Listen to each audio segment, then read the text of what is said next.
नमस्कार दोस्तों, आप देख रहे हो मोटिवेशन डीकोड बाय टी। आज की कहानी सिर्फ एक लव स्टोरी नहीं है। ये कहानी है एक गरीब लड़के की, एक डीएम की बेटी की और उस प्यार की जो सच्चा था लेकिन बराबर नहीं था। अगर आपने कभी किसी से अपनी औकात से ज्यादा प्यार किया है तो शायद आज की कहानी आपकी आंखों को भी नम कर दे। राजस्थान, जहां रेगिस्तान बोलता है और लोग खामोशी में अपना दर्द दबा देते हैं। इसी रेगिस्तान के बीच एक छोटा सा गांव था और उस गांव में एक लड़का रहता था, अमन। अमन गरीब था दोस्तों, बहुत गरीब। पिता मजदूरी करते थे, मां दूसरों के घर बर्तन मांजती थी। कई रातों में घर में सिर्फ एक रोटी होती थी और कई सुबह सिर्फ उम्मीद। पर अमन के सपने कभी भूखे नहीं थे। वो हर रात आसमान को देखता और कहता, भगवान बस इतना दे देना कि मेरे माँ बाप को कभी झुकना ना पड़े। उसी जिला में एक दिन नई डीएम साहिबा आई, ईमानदार, सख्त और डिसिप्लिन की मिसाल। उनके साथ थी उनकी बेटी आयशा। शहर में पली बढ़ी, महंगी स्कूल, बड़ी गाड़ी, लेकिन दिल से बहुत अकेली। माँ का साया पहले ही उठ चुका था और डीएम साहिबा काम और जिम्मेदारियों में हमेशा व्यस्त। आयशा के पास सब कुछ था, बस अपना कोई नहीं। एक दिन गांव में सरकारी इंस्पेक्शन होता है। लोकल गाइड के लिए अमन को बुलाया जाता है और तब पहली बार अमन और आयशा आमने सामने आते हैं। वो नजर सिर्फ एक लड़के और लड़की की नहीं थी दोस्तों, वो नजर दो अधूरे लोगों की थी। अमन मिट्टी से भरे कपड़े पर आंखों में सपने, आयशा साफ लिबास पर आंखों में खालीपन। धीरे धीरे बातें होने लगती हैं।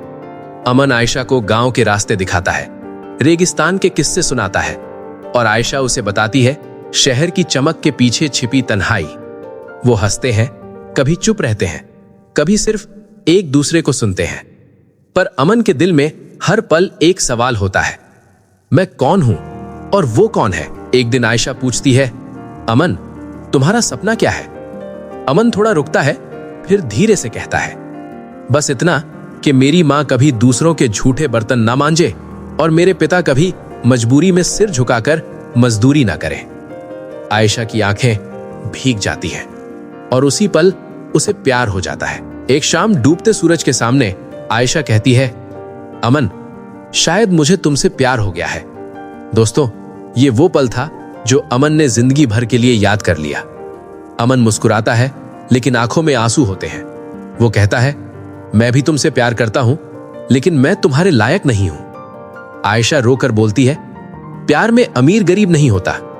अमन सिर झुकाकर कहता है, पर दुनिया में होता है आयशा, और दुनिया प्यार से ज्यादा ताकत को मानती है। कुछ दिन बाद डीएम साहिबा को सब सच पता चल जाता है। आयशा को शहर भेज दिया जाता है, फोन छीन लिया जाता है, हर रास्ता बंद, और अमन को एक ही बात समझा दी जाती है कि अपनी औकात में रहना सीख लो। जाने से पहले आयशा किसी तरह अमन से मिलती है। हाथ में एक चिट्ठी होती है। वो कहती है, इस दुनिया में सब कुछ मिल जाता है, बस प्यार नहीं। अमन कुछ नहीं बोलता, बस आंखों से आंसू गिरते हैं। वो दोनों जानते थे ये उनकी आखिरी मुलाकात है। सालों बाद अमन आज भी उसी गांव में है। माँ बाप नहीं रहे, सपने भी कम हो गए और आयशा शहर में शादी हो चुकी है, पर हर रात खिड़की से बाहर देखकर सिर्फ एक सवाल पूछती है, काश प्यार का भी रैंक होता। दोस्तों, हर प्यार को मिलना जरूरी नहीं होता। कुछ प्यार सिर्फ जिंदगी भर याद रहने के लिए होते हैं। अगर आपका प्यार सच्चा था तो याद रखना, हार भी इज्जत वाली होती है। अगर आपको यह कहानी दिल से छू गई हो तो वीडियो को लाइक करें, channel motivation decode by T को सब्सक्राइब करें।